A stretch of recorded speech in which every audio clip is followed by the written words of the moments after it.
Okay. I just realized I had to change the title there for a minute. It didn't have the right reviews up. Because this isn't the 25K Q&A. We did that last week. No, this is our regular movie review stream. So, of course, we got to review some new movies. So, my name is Mark McPherson, film critic for movieswithmark.com. And we've got a few new films to review today. We've got, what do we got here? We got Nobody 2, starring Bob Odenkirk, the latest action comedy. We have Fixed, the latest animated film from Genndy Tartakovsky, an adult animated film for Netflix. We also have a new adaptation of War of the Worlds and a smaller film, She Rides Shotgun. So we have a few different films to cover. Now, most of these films have already come out on streaming, so like Fixed, War of the Worlds, although not She Rides Shotgun. That is currently in a few theaters right now, and Nobody 2 is going to be debuting this weekend. So if you'd like to stay up to date on the latest movies, be sure to like this video and subscribe so you're up to date on everything. I also have a Patreon, which gives you early access to some of the videos that I'm doing, as well as my movie history books. And just a quick update, I am working on the next big essay that a lot of people write. There's one I'm working on for Saber Spark. The script is pretty much done at this point, so I've just got to film it, so you can probably expect it early next week, I think, somewhere around like Tuesday or Wednesday probably, so somewhere in there. All right, I hear the world's word is great. Ironic comedy, in a sense. It depends on your definition of the irony and how well you can laugh at certain aspects. But we'll cover that. But for now, let me get my bearings here for a minute. For now, we'll cover the latest film coming out this weekend, the one that probably most people are looking forward to, which is Nobody 2. And let me shift this here. So we've got my notes up here. And we'll get on the side here. And while I'm setting that up, just to let you all know, we're coming to the end of summer here. We're just about at the precipice of award season. So that's when stuff really gets heating up. If you think I do a lot of reviews right now, just wait. You're gonna get hit with a storm. And somehow I'm still gonna figure out a way to do video essays in between all that. All right. So let me get my notes on the side here. And once I have that right on my side, I'll be able to get to reviewing here. Is that a good angle? I guess, yeah, that's a good angle. Okay. So here we go with the review of Nobody 2 in 3, 2, 1. So Nobody 2 is the sequel to the first film of Nobody, in which Bob Odenkirk plays Hutch Mansell, a man who tries to stand up for himself and basically fight back against those he despises. Now, the first film, I really loved with its grit. I felt like it got a little bit lost in how it tried to, in how it kind of like tried to like highlight the masculinity and the insecurity that Hutch has to like build himself up. And I felt like, you know, that film, it started off with like a decent idea with it, and then by the end, it just kind of like fell into, you know, John Wick style action, which isn't a surprise, you know, that this film was conspired, you know, by some of the people who worked on John Wick. So it's very much, yeah, like it starts off with a decent idea and then just falls into the action and the absurdity of it all.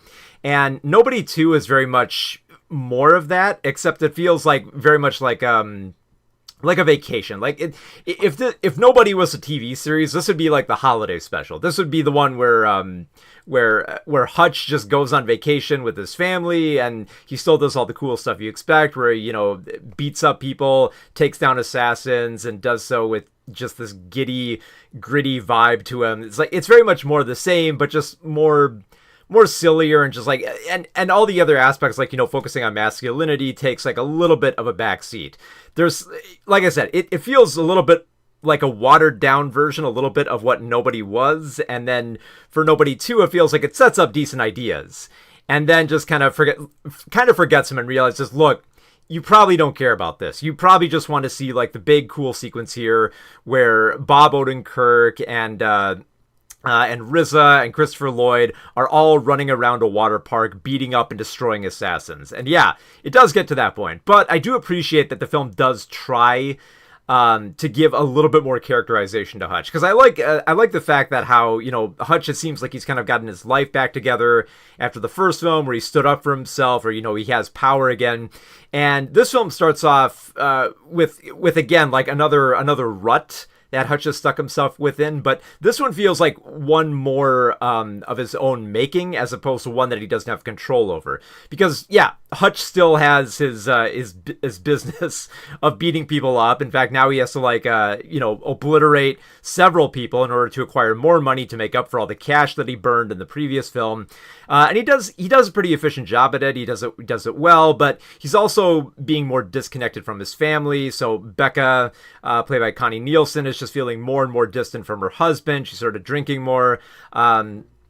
His son is becoming more aggressive. He's getting into fights, and his daughter is just fine, but I guess like the film doesn't really have time for her, but like it does really feel like he needs to be present more for his wife and for his son, especially since his son is getting into more fights and can't quite control his anger, which is something that Hutch kind of recognizes and wants to try to deal with. And the key word here is try, because that's the big setup here. But like the key takeaway from all this is basically that Hutch needs to spend more time with his family and he needs to be more connected. And that's where the film is leading towards. So Hutch gets the great idea. It's like, hey, why don't we go to this old water park?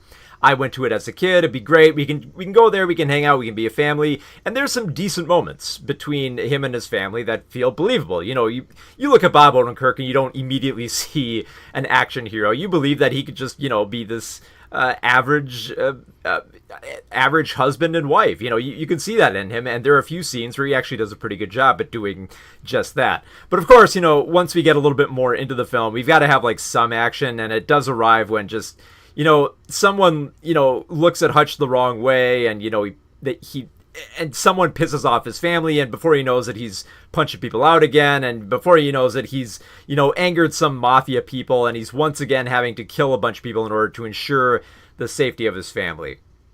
And there's not too much more to the film than that. Like, I think the best way to look at the film is to appreciate the performance of Sharon Stone, who plays the antagonist of Lendina, who is this kind of like masterminding bootlegger she's just like, she's cartoonish levels of villain here. You know, she walks around with, you know, like a stylish look, you know, slick back hair, fancy glasses, holding a dog the whole time, and just, you know, her dialogue in this film, it's not good. It's pretty like bad villain stuff. But Sharon Stone is just making a meal out of these lines. I think she recognized, like, look, these aren't the best lines, but I'm just here, you know, to service an antagonist for the action. I'm not going to have too much to do until Bob Odenkirk obliterates a bunch of people. So I might as well just have fun with this. I might as well just try to eat every line I can whole and just play it up as maniacally as I can. And she does a pretty good job at it. And I think that very much defines Nobody too. Because, look, if you're coming into this film expecting some more character growth from Hutch, you're not going to get it much here. If you're expecting, you know, his father, played by Christopher Lloyd, to have a little bit more reflection on the boy that he raised, not a lot here. And if you're expecting anything more from RZA, as Hutch's adopted younger brother, to do anything more than just show up with a sword and cut people up, yeah, you're going to be disappointed. But if you came into the film just to watch Hutch beat people up, RZA cut people up with a sword, and Christopher Lloyd mow people down with a machine gun, that's what you're going to get. And I do like the fact that the film leans into that hard. Like, by the third act, they realize, like, look, we're not really going to address much of the arcs or the concerns that, you know, Hutch and his family have. So we're just kind of going to resolve them as quickly as we can here so that we can get to the big scene. We're at this carnival and this water park. There's all this carnage and bloodshed and explosion and violence. And on that level, it's pretty fun. And at that point, yeah, the film has accepted it. Yeah, like, this is just, you know, Hutch's wild Wisconsin vacation where he obliterates a bunch of people. And there's some decent performances here, but mostly everybody stays in their lane here. Like, you have John Oritz playing this corrupt theme park operator who eventually works with Hutch, but there's not much more to his character other than that he gets drunk a little bit. You know, he's on the take, and he makes a few remarks against like the white people he despises. You know, not a whole lot for him to do, but I feel like he's trying to do something with this role here. Same goes for like Colin Hanks as the very as a sheriff with a very bad haircut, who you know he's going to be the first one murdered once Sharon Stone's character has just had enough of him. And he plays his role fairly well as this kind of, you know, minion who thinks that he's in a little bit more control when really he isn't. And he learns that the hard way when, you know, of course, Hutch comes knocking. So at that rate, you know, there isn't too much more to talk about in the film besides like the cool action sequences here, which, I mean, there's explosive mines in ball pits. There's a water slide where there's a spike trap in it. There's guns hidden everywhere. Like I said, there's machine guns used by Christopher Lloyd. It's just so much carnage and bloodshed and action, and it's very mindless, but I think it works to the benefit of the film that it leans in to the absurdity of it all. And I think you really have to, because otherwise, you're just gonna, if you start questioning this plot even for a moment, it immediately falls apart. Like, case in point, there's a scene towards the end of the film where two of Lindina's women assassins are, you know, there's not much said about them at all. Like, they're completely silent. They're by her side at all times. And when we get to the big climax, of course, both of them are going to come after Hutch. And it's a pretty decent fight sequence, but at one point, one of them is murdered and the other screams no, like, tragically. And it just makes you wonder, like, wait, who got killed? Like, because I don't even think we learned their names. Like, who got killed here? And wait, who is yelling no? And why? Why should we care more about that we can feel that emotion? I mean, I guess we got to feel something by the end, but there isn't, like, it felt like there was like a whole batch of scenes with those characters that we didn't get to see. And I'm not asking for much here. I mean, this is a pretty ridiculous film where at one point a fish tries to eat Bob Odenkirk's finger, and there's a ridiculous fight on a boat here where all the tourists take no notice of them. It's just it's leaning into the violence and the absurdity, and Bob Odenkirk is really fun in a lot of these scenes, especially the sequence where very early in the film where he beats up a bunch of people with arcade equipment. So if you like seeing Bob Odenkirk beat people up, you'll love this film. And if you love seeing Rissa cut people open with swords and Christopher Lloyd with guns and Sharon Stone hamming it up as much as possible, the film gets it done. It doesn't do much more than that. And in fact, it does a little bit. It has like a lesser thematic focus than the first Nobody film, but for what it is, for just being like a very mindless, ridiculous, absurd action comedy film, it gets the job done. It's pretty fun. It's one of those films where you just kind of have to go into it realizing that they're gonna not like completely shut your brain out, but realize they're probably not going to develop these arcs anymore past just simple platitudes before they can get to the cool action scenes. And they're fun. They're charming. They're brutal. They're bizarre, and they get the job done. So yeah, Nobody 2 is another fun action outing for Bob Odenkirk. So Nobody 2 will be in theaters this weekend. Hey there, Karate Champ. Welcome to the stream. I also welcome Dat Dude Vince. Sorry, I just addressed you right before we went to the Nobody review. Yeah, I guess like that's very much the word to stress here. Like it's fun. It's a very, very fun film where Bob Odenkirk and really most of the plot just kind of goes on vacation for, you know, some cool action sequences. Which is not bad. You know, it's a little break from, you know, having action films with a bigger thematic focus and just being a little bit more mindless. Not completely mindless, but just enough where you can appreciate the action choreography. All right. Well, we might as well get into the big one that we were talking about here. Okay. We'll talk about War of the Worlds. I guess. All right. Here we go. War of the Worlds 2025 in 3, 2. 1 moment. Just need to clear my throat here. I don't want you to hear.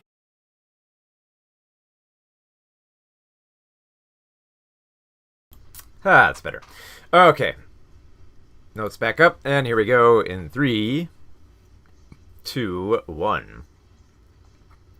So, War of the Worlds 2025 is the classic H.G. Wells story, but seen through the lens of Screen Life movies. Now, if you're not familiar, Screen Life movies are movies that are seen entirely from a computer desktop or like a smartphone, but mostly, just like a computer desktop.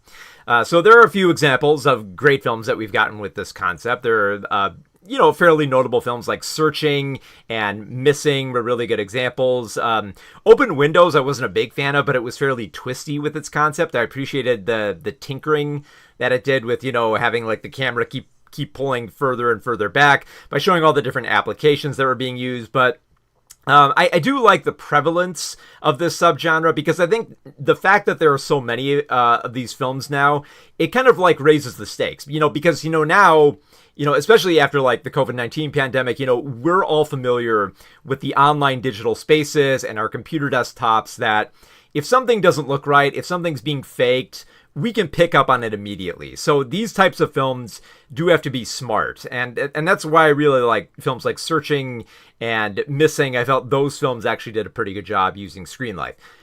But now we have War of the Worlds, and this is, I think, most people would probably agree, this has got to be the worst Screen Life film ever made. And for the reasons that I just stated, which is that, a lot of people, even those who are not that familiar with computers, they're going to pick up on what's wrong with this film immediately. They're going to pick up on the fact that this is a film that follows a DHS agent played by Ice Cube, who's supposed to have, all this advanced knowledge on surveillance and keeping track of people and, going into meetings easily and working with like the government through the, through this data center.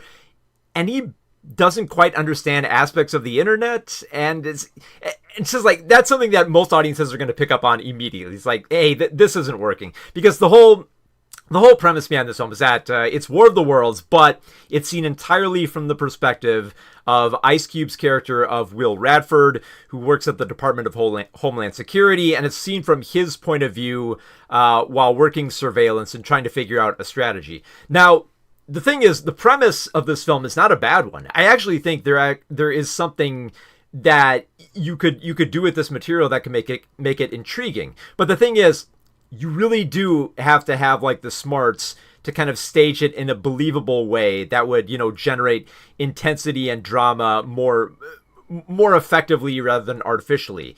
And it's unfortunate that this film doesn't do that. It bounces between so many aspects of trying to define Will as a character and make this alien invasion seen from the Department of Homeland Security be believable, and it just can't balance it. It can't balance, the types of applications that they're using. It can't balance the back and forth between the characters. It can't balance Ice Cube's reactions effectively. It can't even balance time. There are several sequences in this film where you think that, like, based on what Ice Cube is doing with like coordinating attacks against the aliens, that like hours or at the very, like days or hours are passing with like how quickly everything is moving, when in essence, they pull back and then they turn to another plot line and they reveal, oh no, this has actually been going on for like, a few minutes or an hour at most. It's like, you're really able to dart back and forth between talking to your daughter and coordinating this alien attack that is having like huge like losses and victories immediately. Because the film darts back and forth, like I said, like there's the standard alien invasion where Will is monitoring everything, documenting everything, trying to come up with a strategy with his with people that he's working with. So like there's Sandra, played by Eva Longoria, who's working at NASA. There's Clark Gregg, who's the director of the Department of Homeland Security. They basically coordinate. It's mostly just exposition, and not even good exposition. It really feels like Ice Cube is struggling to get some of these lines. Like they plopped them down in like his home computer and just said, read this quickly. We only paid for you for like the hour, so read this as quickly as you can. We need to get this shot right now. And they dart between that and him trying to look after his two children. So like one is like his pregnant daughter that he's keeping track of, because she's hurt, she's right in the crossfire, so he's trying to keep track of her. He's also trying to, keep tabs on his hacker son who has information for stopping the aliens. And he's also being in contact with his daughter's fiance, who is an Amazon delivery driver. And you can probably see where this is going. You can probably guess that this film that debuted on Prime Video has a lot of forced product placement in here for Amazon delivery stuff, which is why it was no surprise that by the climax of this film, like Amazon's Prime delivery ends up being the thing that saves the day here in probably the most grotesque bit of like product placement I've seen in a film in a long time. It just really falters on that level, and it's not. There's nothing all that interesting or entertaining about what they're trying to do here. It's like, hey, what if we did War of the Worlds, but through screen life, which again is a concept you could do, but you really need to think about how you set it up and how you establish the characters and make it believable enough that it's seen from this character's point of view, which the film doesn't do.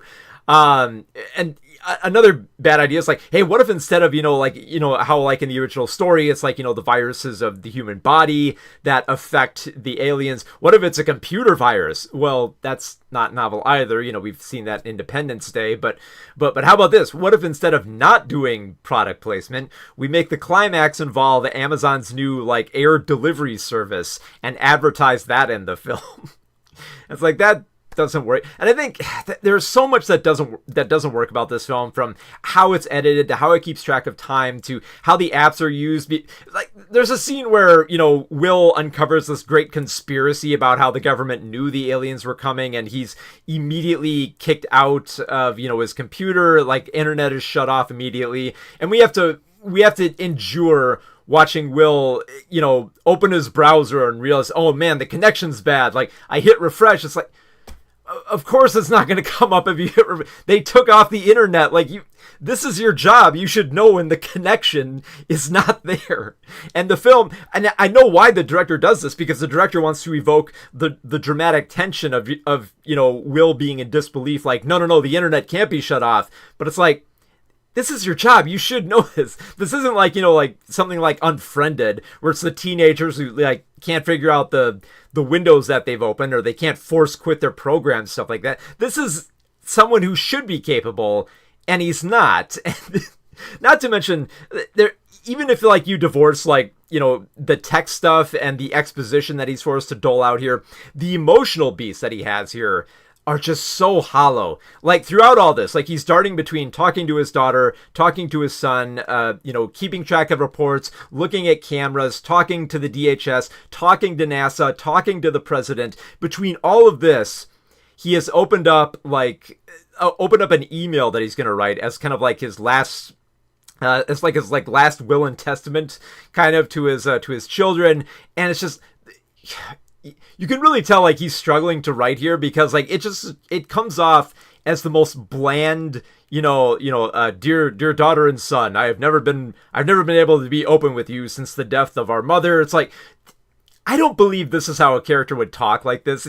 I would believe it if it would be more believable to me if he copied and pasted it from just like, he was like struggling to find the right words and just went to a website and it's like, how do I write the last letter that I'll ever write to my children, and just copied and pasted something in there. At least then there could be some levity, as opposed to just Ice Cube's general reactions of just reacting to, I have to assume like they didn't even finish the visual effects, and he's just reacting to nothing, because he's just giving like standard reactions of, oh, that's what I'm talking about, or how you like me now. And it's just like, I'm not feeling it here, man. I'm not feeling it just with you sitting in your office watching aliens on little screens here, and just being like, oh yeah, we're gonna take the fight to them, we're gonna put a computer virus in them. It's not selling it. And I think like there are many things that went wrong with this film, but I think the biggest thing that can be learned is just that an alien invasion is more exciting to watch from the ground than it is from a data center. So yeah, this is the worst screen life film. This is the worst adaptation of War of the Worlds, and hopefully there won't be a film to replace those two, those two titles, because I really feel like this is a poor use of the screen life type of subgenre movie format, and just a terrible way to adapt War of the Worlds and make it like the most least interesting narrative. And just poorly performed and forced in with product placement. It's just everything here combines to just be like the perfect recipe for a terrible, very cheap looking sci-fi film, which it wasn't. They spent quite a few $1 million on this project, and it's not there. So yeah, the new War of the Worlds is not that fun for being a for taking that classic novel and making it into a screen life film, mostly just because the direction to make that kind of film work isn't there. So yeah, this is definitely the worst of War of the Worlds. So War of the Worlds is playing on Prime Video. You probably already know that if you've seen all the videos about it.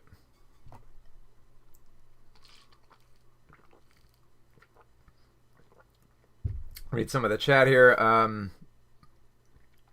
It was apparently filmed in 2020. Should have stayed on the shelf.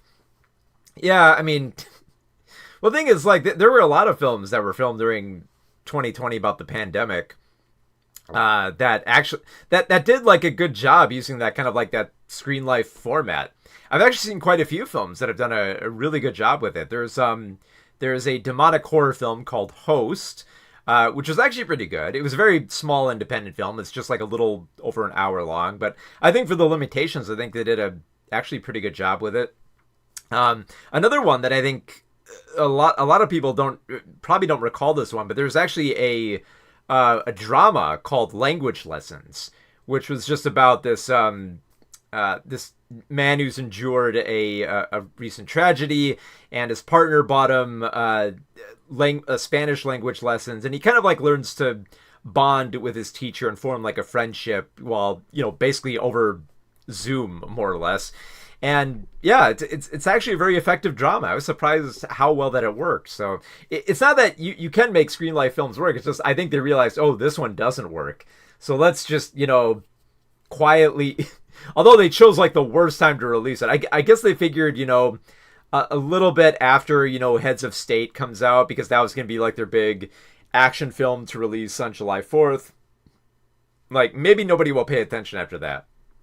But it's like, no, they did. Like, seriously, the time I think to release that, if they really wanted to bury this, would have been around like fall, and just like bundle it in with like, you know, like the December releases, because chances are it'd probably be overlooked. People probably forget about it. It's like we've got other films to watch. Why would we watch that? And he has the line like, "How you gonna get it to me, Prime?" Which, not to mention, Ice Cube's reactions so underwhelming for this. It's just he's just grumpy. It's like are we there yet, Ice Cube? Not the you know, he can emote better than this. He has more fury in him than what was in War with the Worlds. That was lackluster. It's like you can be angry, but don't get angry at Amazon.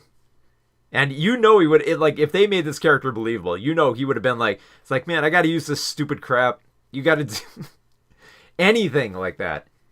Not to mention, like, God, you would think they would, you know, if you would think that like Amazon would want to like lean into that more with like, you know, a little bit of ribbing to show that they don't take themselves that seriously.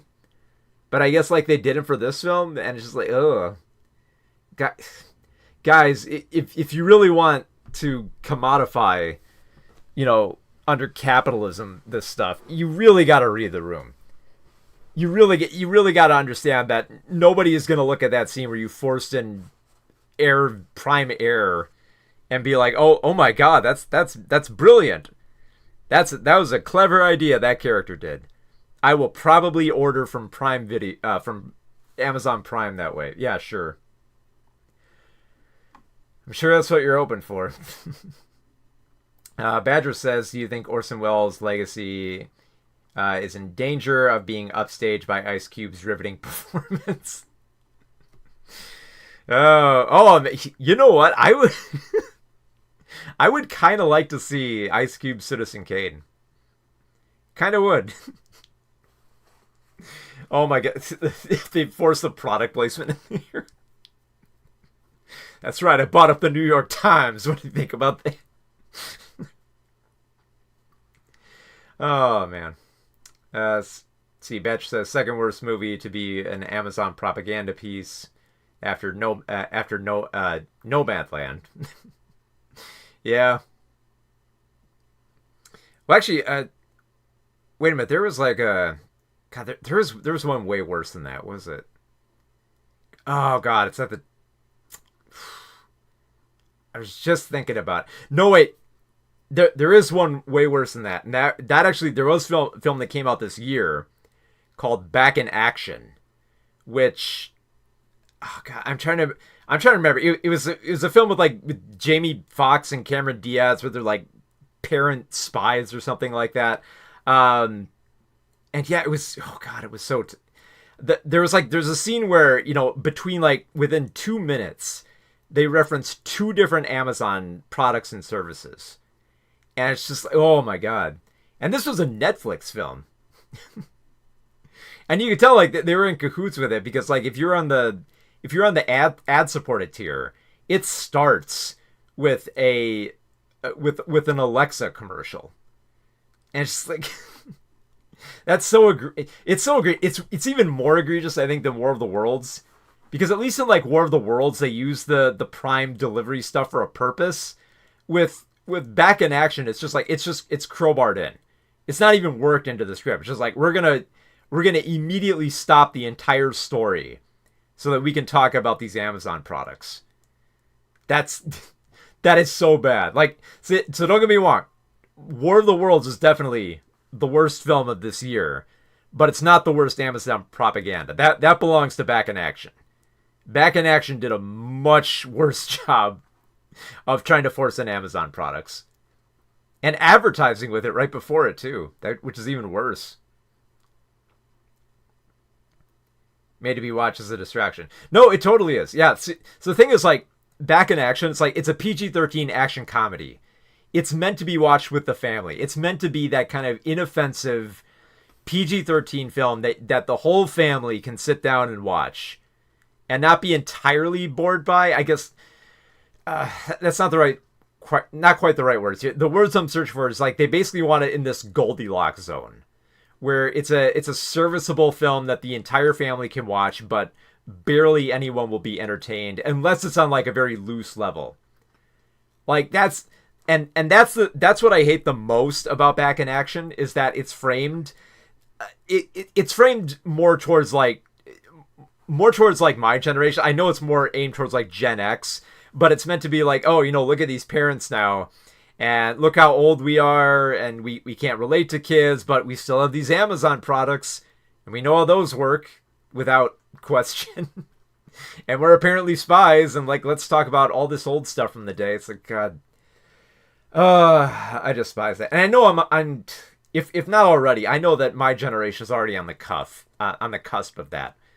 I was born mid-'80s, so I know like the millennials were next. We're gonna be next on that chopping block of dumbass nostalgia, saying like, hey, remember when you were younger? Here's all this stupid shit to reference. Oh God, it doesn't mean I'm gonna capitulate. It's just gonna mean I'm gonna be like, this is what y'all think of us, huh? This is what you think my generation is like now. All right. Enough of that. Let's get to an animated film about dog sex. That's a nice change of pace here. All right. All right. Got my notes up here. Man, that screen just keeps blowing up every time I try to lock it down here. Come on, quit doing that. Quit being finicky. There we go. All right. Yeah, I don't think there's any way to segue into Fixed. All right. All right. Well, here we go with a review of Fixed. Just a moment. I got to clear my throat here.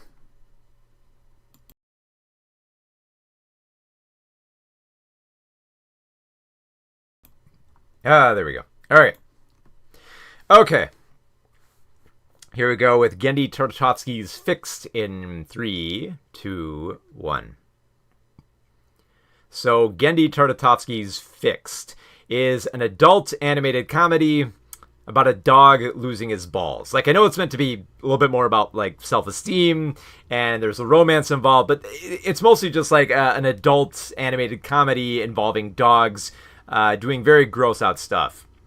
Now, immediately, this film reminded me of a film we got not too long ago called Stray, which was about, it was basically a live-action version of this. It's a group of dogs, and they're all voiced by celebrities, and they say vulgar things, and they do vulgar actions, and, they swear a lot, they poop a lot, they have sex a lot, and they just do all the gross-out stuff. Now, there's got to be more to it than, because, like, Fix does share a lot in common with Stray, in that it relies on a lot of the vulgarity to carry on a fairly like rickety premise that isn't that intriguing unless you can make like the jokes work with it. Now, to the credit of Fixed, I think like it did improve on one thing that I had a problem with the movie Stray, which was that, I looked at that film and I thought, okay, if you take away all the gross out humor, this could just be like a standard kids film, because it was all about, a dog being abused by his master and trying to find a way back to his dog, but realizing that he's got to learn from other dogs. Like, this could be a kids film. Fixed couldn't be a kids film with its premise, because it is a premise about this lead dog of Bull, voiced by Adam Devine, who's he is doing his best with this role. Like, he's throwing everything he has into this role, which I think works. I think for like this type of like over the top cartoon, you really do have to like throw everything you have into making, this exaggerated dog funny. And I don't think the dog has funny lines. I do think that Adam does have a funny performance that it kept making me wish there were funnier lines here. So he plays a dog called Bull who has giant nuts, and he's very horny. He humps everything, but the only dog that he really wants to hump is Honey, voiced by Katherine Hahn, who's very much like this show dog who Bull feels like is out of his league. So, despite, Honey clearly being into him, Bull doesn't have the confidence, and he's got to work it up, but he feels like he's going to lose that chance because he's due to have his balls cut off by his family. And it's mostly because he can read all the telltale signs from, like, the other dogs that he talks to at the dog park, including Rocco, voiced by Idris Elba, a British boxer who has undergone, like, the surgery and tells him all about it. And the other dogs, like, they're kind of fun. Like, you have Fred Armisen voicing Fetch, who's this kind of like a dachshund who wants to be like an influencer, basically a dog trying to be a human. You have Sterling, voiced by Beck Bennett, who Bennett just kind of gives like the standard voice he always gives, which is just like this, snobby side villain, except here he's kind of like the main villain here, like the nemesis that Bull has to defeat, like to, fearing like this guy is going to take away his girl. And then you have Bobby Monahan voicing Lucky, who's just this very weird dog who says silly things. And Rocco, I thought, was kind of interesting too, as like this boxer who has like mommy issues, but it always feels like there's just enough quirks to make the characters funny on their surface, and then not do much with them beyond just, very simple jokes about what dogs would do. It's just like, oh, like they're pooping in the park despite the humans not wanting them to. They're humping everything. They're sticking their dog dick and everything. And here's the thing. At this point, it's mostly just like the plot is Bull running off into the city, trying to have one more wild night and maybe prove himself to Honey and maybe work up the courage to build up his self-esteem while interacting with other dogs and just, doing wild stuff like eating junk, chasing squirrels, crashing a dog show, crashing a dog sex house. I don't know any other way to say it. It's a whorehouse for dogs where they have weird sex. And you would think, okay, this sounds wild. It sounds gross. It sounds vulgar. And at that level, that's the level you have to go into this film. You have to be willing to accept the vulgarness and the grossness of it and just have fun with it on that level. And I wish I could. I really, really wish I could. But like this film has the same problem that happened with Stray, and I would even say a film like Sausage Party, which is that, it's mostly just one joke beating itself against the wall over and over and over, which is just that dogs are gross, dogs have big balls, they drag them around, they do gross things. But if you're going to be gross, be entirely gross. Go all the way. It always felt like the film was almost getting there, where it was almost getting to that over the top level of vulgarity that was going to be so absurd that I was going to start laughing. There were a few scenes where I was kind of like smiling at. It's like, okay, this is kind of clever, but where are you going to go with this? And then they don't go anywhere with it. Like, it's like they get to like the whole, dog whorehouse, and like, okay, there's a lot you can do here. There's a lot of funny things to explore. It's like, okay, you have a dog doing kind of like an S&M thing where they're just like a dog saying sit and you stay and roll over and play dead. You have dogs shaking water on each other, and then you have dogs trying to imitate like human sex. Okay, not bad, but where else are you going from here? And then they don't really go much of anywhere. There's a little bit of a payoff with with a bear with giant balls like flapping around, and they shoot honey on him.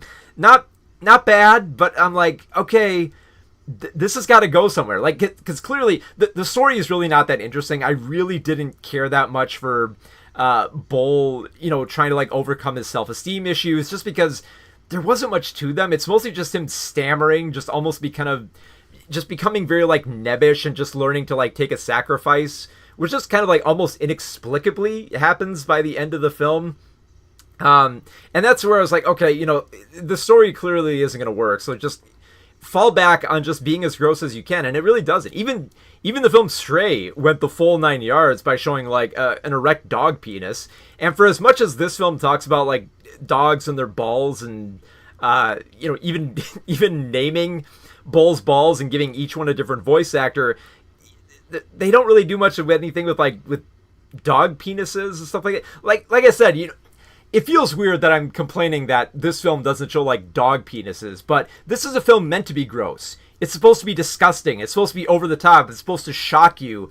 But the thing is, if it's just one joke, if it's just like dog balls and a little bit of violence here and there and just dogs like screaming the F-bomb every 10 minutes, it loses its luster really quick.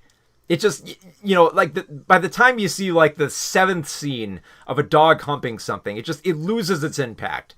And it doesn't matter how well you draw it here. And to be fair, the film does have wonderful animation. I love the exaggeration that Genndy puts on top of all this. I even dug a lot of like the jukebox music choices that they make in this film. I think most of those work, which is why it's so frustrating that everything else doesn't. The gags don't work. They don't really build up any arcs, and which is a shame, because I think there's a lot of potential with the stuff they set up here. I think Rocco, for having mommy issues, could be good, but they don't really do much with them. I really like the fact that they have Lucky form a romance with Frankie, who's an intersex Doberman, voiced by River Gallo, and I thought that was kind of interesting. But beyond just making like the obvious joke about Frankie having was it like a pea pod and a hot dog or something like that, there isn't much done with that. They do have like some sex that does feel a little bit genuine with them, but like I said, they don't go that full. Like if the film really wanted to be that over the top, I would love to see just like a full to completion like sex scene that shows like genuine love and stuff like that. I think that's the problem here, because like you watch this film and you're getting Ren and Stimpy vibes, but the thing is like Ren and Stimpy knew how to like make you care about certain aspects so that you weren't just laughing at like the sight of farts and poop, but you were laughing at the fact that it was a story making you care about farts and poops. Because like I'm drawn back to the Ren and Stimpy episode where Stimpy believes that his fart is sentient and is left home and treats it very tragically, like he's searching for his lost fart, feeling like that he's lost a son. And for the few minutes that the story goes on for, it's played up more like a genuine drama, and that by the time Stimpy and his fart are reunited, it's like meant to be heartfelt and like touching, like a very sad homecoming. Because that was the whole framing of that episode, was supposed to be, that Ren and Stimpy is going to make you cry, but it's going to make you cry at the dumbest things. And that's the moment I kept waiting for. I kept waiting for there to be a moment for me to like kind of like engage more with it, to like to be like a little bit more of like an erotic drama to some degree, or even just go full gross out, and it never quite took off on any level there.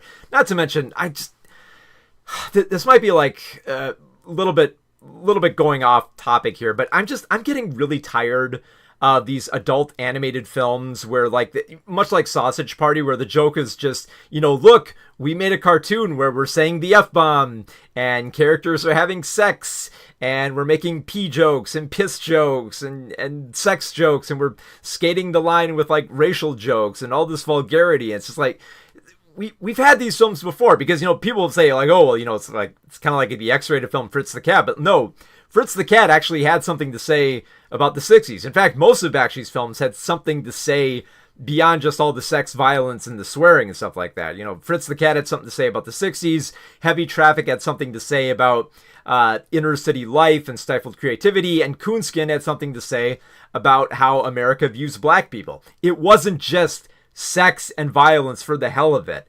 And that's pretty much all Fixed ends up being, mostly just because the story itself didn't work for me. I didn't really dig the characters that much. Honestly, one aspect that I feel really would have fixed, I didn't intend to make that joke. One of the aspects that I feel would improve the movie Fixed would be just to make it a silent film. Just because all the dialogue that comes, and don't get me wrong, Adam does a good performance here, but all the dialogue coming out of these dogs is not that interesting. It's dull, boring jokes that are trying for a laugh and they never quite land. I would honestly prefer if it was just all barks. Just like you never understood them the whole time. It's just barks.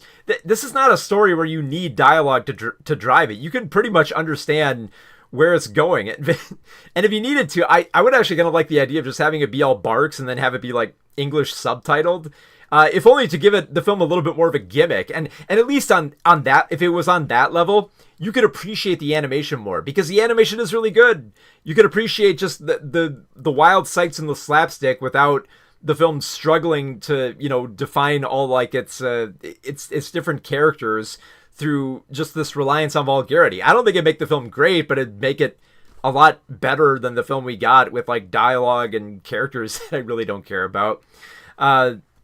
And yeah, it's just like it's such a disappointment too, because I love Gendy's work. He's done great stuff in the past. Not even in like the very like long past with like Dexter's Laboratory and Samurai Jack. Even his very recent stuff like Eternal Warriors and Primal. So like that's great, fantastic adult animation. That's the stuff we should have more of. And like it doesn't surprise me then that Fixed has apparently like been an idea that Gendy's been trying to workshop and get studios to approve since like the late 2000s, which doesn't surprise me, because back in the 2000s, edgy adult animation was everywhere, and it's just it was like vulgarity for vulgarity's sake. That was what attracted us, stuff like like Drawn Together and Tripping the Riff, and even when John Kay did his adult party cartoon show, that was. I can understand that mindset back then, but after so many years, it's very clear that like Fixed, it should have come out in the late 2000s.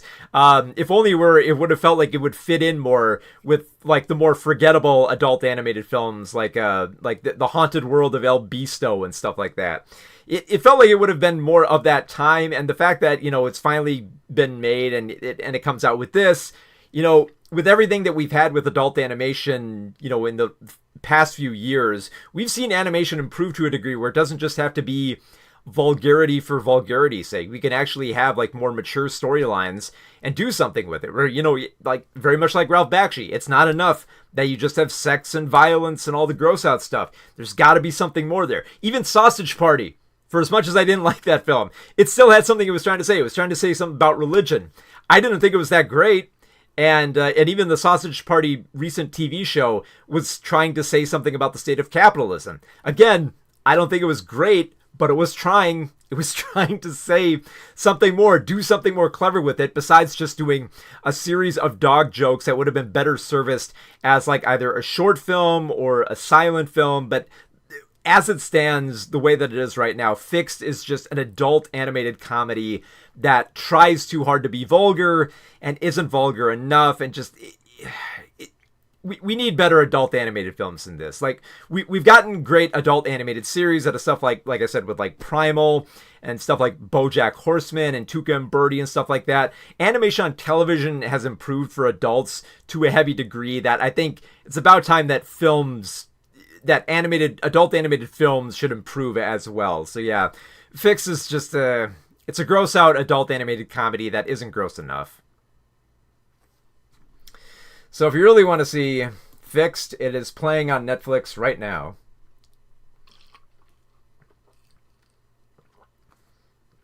Let's see, read from the chat here. Tripping the Riff is underrated as fuck. Here's the thing. I actually like Tripping the Rift in its second season. I think the first season is really rough. Like, you can tell they're struggling to come up with like they have a handful of adult jokes, but the scripts they have, like the stories just weren't there. The second season I actually really dug. I thought the second season got more clever. There were better jokes. There were better ideas for episodes in that. There are a few jokes with Tripping the Riff that I do quote every now and then. Like, I do like how at one point there's a joke on Leonard Nimoy where they don't have the real Leonard Nimoy, but they have like I think they just went with like Maurice LaMarche or somebody to basically have him like narrating this description of like black holes. To say, like, some say that black holes hold our deepest fear. My deepest fear is that I'll only be remembered for a TV show that was only on the air for 3 seasons. I mean, come on. Nobody remembers I directed 3 Men and a Baby. Which is not a bad joke. I kind of like the way that it was delivered. So, let's see. I'll read some of that chat we got here. Damn, Idris Elba and Fix. You'd be surprised what Idris Elba's in. Idris Elba's in kind of like everything everywhere.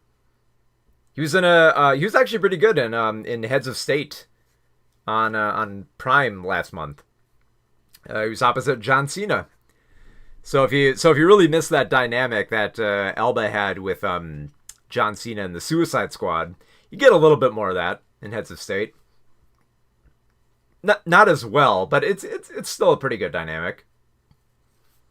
If they were in another buddy action film together, I'd watch it. They have something there. They were the reason to watch that film. Heads of State, by the way. Suicide Squad had tons of stuff going for it.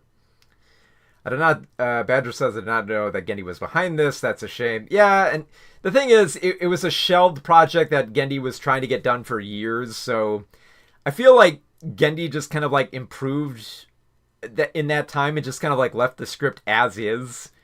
So that he could try to like get any studio to make, because like this went to like Warner Brothers, and then Warner Brothers kicked him out, and then like Sony took a chance in it, and then when Sony realized they had more of a deal going with Netflix, they pushed it off onto Netflix. So yeah, a long road for a film that honestly should have come out 20 years ago. 20 years ago, this film would have killed, and I say that as someone who would have watched it 20 years ago. I was all about adult animation. We had like Adult Swim was in full swing. Like I said, we have stuff like Tripping the Rift. We had that new Ren and Stimpy. We had we had tons of stuff. There was a thirst for adult animation back then that we would have gravitated towards that easily, and we probably would have overlooked the fact that it was one joke just beating against the wall. It's just because back then, at least for me back then, I was a big animation nerd, so I was just like anything animated that looks like exaggerated and ridiculous. Especially because I was really big into like the Bob Clampett Looney Tunes back then. I was like, anything that looks like that, I'll watch. So like, yeah, 20 years ago, it would have been a great film. I would have looked back on it like right now and be like, man, why did I like this? Kind of like the super, was it El Beasto? Like, even at the time, I looked at El Beasto and I was like, it's adult, yeah, but I'm not feeling it. It feels like it's trying too hard to feel like it's something ripped out of the pages of heavy metal. It's not working for me. And I'll bet if I watched El Beasto now, I'd probably like it even less. Because it's just like, man, that was wasted potential too. You had Paul Giamatti doing a voice in that film. Let's see. Let's see here. That animated movie, I saw the trailer. That yuck. Yeah, it's gross out stuff, and I want to frame it as like I'm not opposed to like offensive gross out stuff, but if you're gonna do that, you got to go all in. You gotta make it as gross as possible. You can't just be, look, we're a cartoon and we get to say fuck a lot. It's like, okay, other cartoons do that as well. What are you doing that's different? Besides saying it multiple times, you know? So tripping the raft, Duckman. Well, Duckman was 90s, but there was, and the DVDs had not come out at that point in the mid 2000s, but I did like search for like bootlegs of Duckman that I could find, just because like I really did love that show. Which I was so glad when it finally came out on DVD, because like God, the editing on that show is so quick. Every gag is so fast paced in it. There's barely time to catch your breath in between all like the weird ass animation gags and Duckman's mile a minute humor. Not to mention, Jason Alexander's delivery as that character, second to none, man. One of the finest voice performances ever. Let's see. Campbellzilla says, I'm not sure this would have done all that well even if 20 years ago, because the Aqua Teen Hunger Force movie came and went without much impact. Oh, actually, it's funny you should say that. It actually would have appealed to us back then, because I did go see that film in the theater, and it was a lot of fun. We dug it. I mean, like, yeah, it didn't do great business, but that's only because it had a very small theatrical window. So basically, you had to go to like your local art house theater to find it, and if you knew where to find it, you went and saw it, because it actually did pretty well. I think it made a few million, which for a very small release film like that, which they didn't pay that much to make, was not that bad. So yeah, I would say like if Fix was released kind of like the Aqua Teen Hunger Force movie, it would have had an impact. Not to mention, that film had one of like my favorite. It was one of my favorite theater going experiences, because I actually went to go see this film on a date, and when I went in there was this old guy who goes into this theater, and you got to remember that like this is like a art house theater. So this guy goes in. I don't think he just looks at like the posters and just like takes a risk. He has no idea what this film is going to be. Old guy comes in, he sits down, and for those of you who remember the film, it opens with this sequence where like movie concessions are like singing this rock song about how, you know, you don't talk while you watch the film, don't like it, walk out. We still have all your fucking money. And I kid you not, dude gets up, walks right out, never see him again. So yeah, it was fun to see that film in the theater. I probably would have liked it. I probably would have liked Fixed if that had aired in that theater. If only just to watch what would happen if that old guy was in the theater, just came in, saw it, walked right out. Like 2 minutes into the film. Let's see. Needs more LGBT representation. Well, I think having like an intersex character, having a sex scene was... that's fairly good represent. You don't see that representation, so at least the film took a swing in that direction, at least. And I don't think that was too bad. Especially for I think because the actor is actually intersex as well, isn't it? River Gallo is yeah, the openly intersex actor, yeah. So that's pretty cool. That's honestly really, really cool, because you don't see that type of representation as well. And to the film's credit, they do not stumble with that type of interpretation. The gags they make about it are weirdly not that cruel. Like, they're actually very, very affectionate, very clever. It's true, Duckman was it was. Squidbillies, yep, Squidbillies is pretty fun. Actually, I don't know how many people know this story, but Squidbillies, the premiere of Squidbillies was not actually even the premiere of Squidbillies. I don't know how many people remember this, but like, because I remember this, I was actually watching this in my college dorm. I think it was one of the first things I watched when I was in college with my dorm mates, which was that we were going to watch the premiere of Squidbillies. We didn't have high hopes for it, but when it started up, they didn't play Squidbillies at all. They instead played the premiere for the show Perfect Hair Forever, which was kind of an anime parody. And they did not advertise the show at all. Just it plopped down right on the night where Squidbillies was supposed to premiere. And immediately after that, they had like a roundtable discussion between Space Ghost, Meatwad, Early from Squidbillies, which had not aired yet, and Sharko from C-Lab 2021. So it was a wild night. Eventually, Squidbillies would premiere, but we were expecting like not much, and we got more than we could bargain for that night. I love when Adult Swim does that. I love when they kind of screw with their scheduling like that and trip you up. Enemy says, have you seen Weapons? It was good. Not yet. There is so much I gotta catch up on. I'm barely catching up with anything. But yeah, I gotta see Weapons. I love Krieger's Barbarian. That's one of my favorite horror films. And I've heard that Weapons is even better. And I know that because I talked with someone who did not like Barbarian, and they said they loved Weapons. So I know I'm going to love this film. I can't wait to see it, though. I'm looking forward to it.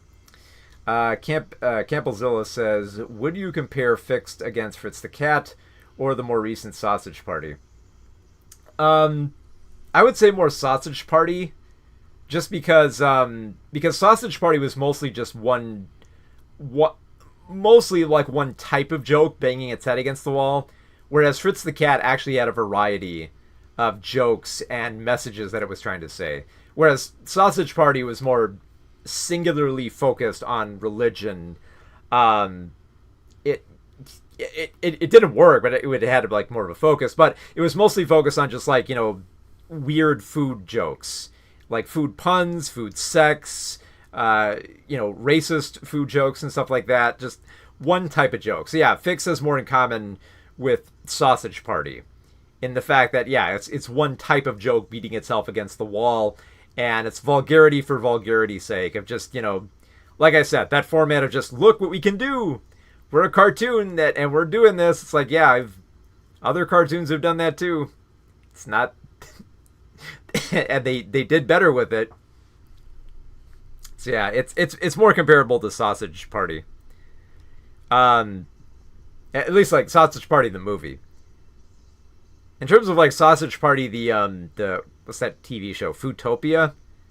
I do kind of like I do like Foodtopia much more than the movie, because the show at least it's a TV series, so there's more time to set up themes and stuff like that. So they try to address capitalism. And I haven't had started the second season, but from what I've seen from the ending of the first season, it looks like they're going to try to talk about communism and socialism in the second season. So I'm curious to see how they work with it. I don't have high hopes because the show really stumbled in that first season. Like the gags do not work.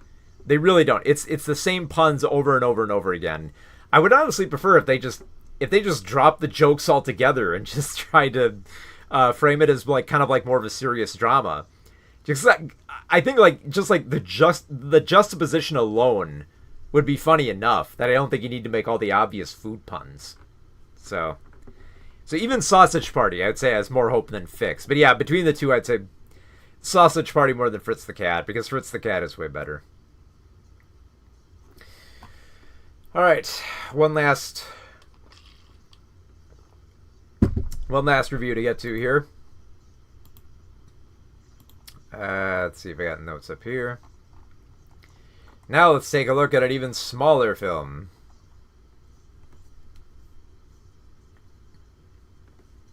Ooh. Floating hair there. Alright. Let's do a very, kind of more of like a mini review, I guess, of She Rides Shotgun. Alright. Here we go with a review of She Rides Shotgun in 3, 2, 1. So, She Rides Shotgun is a crime thriller about a father and daughter who go on the run from some very bad people. So there's a few shades of a few different types of films in this. There's kind of like the father daughter dynamic of stuff like Paper Moon, and a lot of the grit and brutality of stuff like You Were Never Really Here. There are a few different films. You could probably guess like a few different films that have been mixed into this type of thriller. And where the story goes, I think, isn't anything all that surprising. Like, you can probably by the second act piece together where all this is going, but at that point, I think what really makes or breaks this type of film is the performances. And the performances are what really do matter most in a type of film like this, because you really do want to care about these characters and hope that they don't end up getting a bullet in the brain. In particular, Taron Egerton plays this character of Nate, who is very much an endearing character. He's this, he used to be in this Aryan gang. He's just gotten out of prison, and he's trying to protect his daughter Polly, played by Anna Sophia Hager, and he realizes that she's in real danger. Like, the Aryan gang has targeted his family, so Polly's mother and stepfather are already dead. We don't even see that murder happen. It's just like, it's one of those things where Nate arrives, he picks up Polly, and just she knows immediately something is wrong. And that's like the vibe that gets established like right away in this film is great, because it shows off that there's an emotional honesty between these characters where it doesn't feel like there's going to be a lot of deceit, or like Nate is going to try to cover up as much of his past life as he can, because he honestly can't. Like, Polly is smart enough to know when something terrible is going down, but also emotional enough to be dismayed by it. Like, Polly doesn't figure out for like at least like a few more minutes into the film, that her mother has been killed because of the associates that Nate once aligned himself with. And the moment where Nate kind of has to come clean and confess it, it's tearful. It's, you really do feel bad for Polly. You're just like, because she's supposed to be a kid, and it's like, yeah, like she can figure enough out to like, go call the cops if she thinks that something's up with her father. But at the same time, just be a kid who just wants her teddy bear and just is terrified that, that her mother is dead, and that, bad men are going to come and kill her. And once that scene goes down where Nate is being more honest, it doesn't come off as like very cruel. It doesn't have like Nate, it doesn't have Nate getting angry and telling her that she needs to like grow up immediately. It's Nate trying to realize that, look, times are going to be tough, but I'll be here. We're going to work through this. I'm still going to be your dad, and I'm going to protect you. No matter what comes, I'm going to be there for you. And it's actually rather touching the way that happens, especially because it makes that kind of, loss of innocence kind of feel more organic the more that it goes throughout the film. Because even when Nate and Polly are on the lam, they still have like a pretty good dynamic. They still connect with each other, and there's still moments where you see Nate still caring for Polly despite, his desperation of trying to survive and trying to keep his head low. Like, at one point, they are low on funds, and Nate realizes that he has to go and rob a gas station. And right before he goes in, he says, "Oh, I'll get you a candy bar. Which one do you want?" And she says, like, "Oh, I want Snickers." Be like, "Okay, here's the plan. I'm going to go in and get your Mars bars." Like, "No, I said Snickers." And even after, like, of course, the robbery goes a little bit awry, and, there's some gunfire. But even after all that, the fact that Nate makes it out of there with the Snickers shows you that he genuinely listens to his daughter, and he cares about her. And also that Polly cares for him as well, the way that she kind of like tends to his wounds after it. So there's a really good dynamic between the two of them. Very smart, very emotional dynamic that I think works here.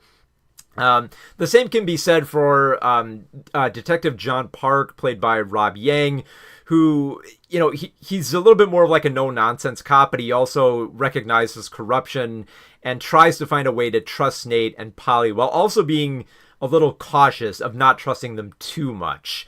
And he's a very endearing character. Like, you can sense like his ability to try to connect with Nate and Polly and failing here and there, but still kind of being an ally. But I think probably one of the most exciting roles in the film was by John Carroll Lynch, who plays Hauser, who is the main antagonist and the leader of this Aryan group who are making drugs and, corrupting the cops of their community. And it's just, it was so much fun to see Lynch in this, in a villain role. Like, I'm so used to seeing him in these very, like, more like docile and like gentle roles where, he's a little bit of like a big softy type of guy. And here he's just like, he's menacing. He's just, he treats his job about covering up witnesses and cutting up their bodies like it's just like it's nothing. It's just like, oh, this is just what we got to do. But at the same time, he also has a maniacal ego where he views himself as a god. And it's played up in a way where it's believable, where you could see like this type of, like white supremacist dude, like really believing himself to be a god while also believing that his criminal work and working with cops is just kind of a business, just kind of like an everyday business. And he's not played up too cartoonish, which I didn't expect that from John Carroll Lynch. He always makes characters feel very like lived in and believable, and he doesn't disappoint here, especially for being a really good change of pace for this actor who I've seen many times before. So there's a lot of intense moments here. There's a lot of deception. There's a lot of weariness about which cops you can trust, which former gang members you can trust. And I think there's not too much more to say by like the third act. It mostly just turns into like a big shootout by the third act. There's even like a very kind of a stumbling way they establish that Polly loses her innocence with how she tries to defend her dad during the scene, but there's still a genuine affection between the two central characters, but you really do feel for them, even though by the end of the film it's mostly like a shootout with like the daughter realizing that her dad might not always be there and that she's gonna have to save herself. So it's just fine performances here. John Carroll Lynch does disappoint. Taron Egerton just melts into this role as this former Aryan gang member, just trying to cover up his tattoos, trying to cover up his past, trying to just trying to be a dad in these uncertain circumstances. And it works on that level. For a thriller like this, where it could have just fallen back on just a handful of scenes, almost like play it like too dry with just like the setting up of scenes where characters talk, there's some betrayal, there's some gunfire here and there, there's a little bit of a family connection. It feels like there's actually effort put in here. And you could see, like, I mean, this is based on a book. They could have easily phoned this type of film in. But they don't here. Edgerton is at his best. Lynch is at his best. And I was surprised how much I really liked Anna Sophia Hager in the role of Polly. It makes me very curious to see what film she's in next. So yeah, She Rides Shotgun is a father-daughter thriller that actually puts a little bit more effort into making you care about this dad and daughter to make it out alive from these Aryan drug dealers who are trying to kill them. So yeah, on that level, it's a damn good crime thriller. So She Rides Shotgun is playing in a few theaters right now. And I think it's in limited release, but if you can't catch it at a smaller theater, I believe it is playing on digital right now. So if you're curious what Taron Egerton was doing after what was the last big thing he was in? Was it was it Rocket Man? Yeah, it was. I'm pretty sure it was like Rocket Man, because like there was another Kingsman film before that, but yeah, which he was really great in Rocket Man. I am kind of mesmerized by how Egerton just kind of melts into his roles, So it's, what I gotta say, it's another fine performance, and it's a refreshing change of pace if you've never seen John Carroll Lynch in a villain role. Like earlier this year, he had a pretty good one scene role in the film Sorry Baby, where he played a sandwich shop owner. Had some good dialogue, delivered it very believably, fantastic performance. And if you want to see him just change pace entirely and just be a drug dealing bigot who thinks he's a god, wears a cowboy hat, yeah, She Rides Shotgun is the way to go. All right, so let's do a quick recap of the films we reviewed today. We reviewed Nobody 2, starring Bob Odenkirk. It's a decent sequel, even though it's mostly just a Wisconsin vacation. But hey, if you like watching Bob Odenkirk, RZA, and Christopher Lloyd kill a bunch of people at a water park with Sharon Stone eating scenery, it's not a bad diversion. It's a nice little summer vacation film. with action and brutality. We reviewed Fixed, Genndy Tartakovsky's adult animated film about a dog losing his balls and try to gain self-esteem. It's mostly the same joke beating itself over and over and over again, which is a huge disappointment considering the decent voice performances here and the fantastic exaggerated animation that Genndy Tartakovsky is known for. Genndy's made a lot of great animated series and even great animated movies, but this is not one of them. We reviewed War of the Worlds, the screen life take of showcasing H.G. Wells' classic story through the format of a DHS agent while in a data center. And a lot of it doesn't work. There's forced product placement. Ice Cube's performance is laughable. And the only reason to watch it is to realize that screen life doesn't really work for most types of films. Definitely not for War of the Worlds. And we reviewed She Rides Shotgun, a crime thriller about a father and a daughter going on the run from corrupt cops and an Aryan gang. And it has some fantastic performances from Taron Egerton and John Carroll Lynch. And it's just a genuinely engrossing type of thriller. Not like a genre redefining thriller. It definitely has shades of stuff like You Were Never Really Here and Paper Moon. But for mixing it all together, it's pretty good stew. So yeah, She Rides Shotgun is worth checking out. So, of all those, nothing huge to recommend this week, but I would say, hey, if you're going to the theater, a good action film would be Nobody 2, and if thrillers are more your thing, She Rides Shotgun are what I'd recommend. And if you really want a good War of the Worlds film, go watch the 50s, the original version. Or, you know what, I wasn't even a big fan of Steven Spielberg's version, but hey, even that one has its moments. And if you want good Genndy Tartakovsky, go watch Primal, or if you can find it, the Dexter's Laboratory movie, Ego Trip. It's a good one as well. I would even recommend Hotel Transylvania for that. I know a lot of people are annoyed by those films, but I actually like the first one. So there's a few alternatives for you. All right. So, if you like hearing about movies that are coming out in theaters or that are currently streaming and want to keep up to date on the latest movies like Nobody 2 arriving this weekend, be sure to like this video so that more people know about movies like Nobody 2, and subscribe so that you're up to date on the latest movies. I also have a Patreon where you can get early access to some of the videos that I'm working on, as well as access to my books on movie and television history. And quick update for the video essays that I'm working on. Like I said at the beginning of the stream, I have a video I'm working on for Saber Spark and Ralph Bakshi films. And the script is finished. I just need to film it and edit it. And I can tell you just right off the bat, looking at the script, this is going to be one of the longest ones. This is probably going to end up, I haven't timed it out perfectly, but I imagine this video is probably going to end up being over an hour long. So just future reference for carving out time for this one. Because there's a lot I talk about with Saber Spark and the different Bakshi films he reviews. So there's a lot to cover. Also, another note, for those who are wondering, this isn't going to be like the other video essays, because honestly, the stuff I'm criticizing Saber Spark for are more critical of his perception of Ralph Bakshi movies.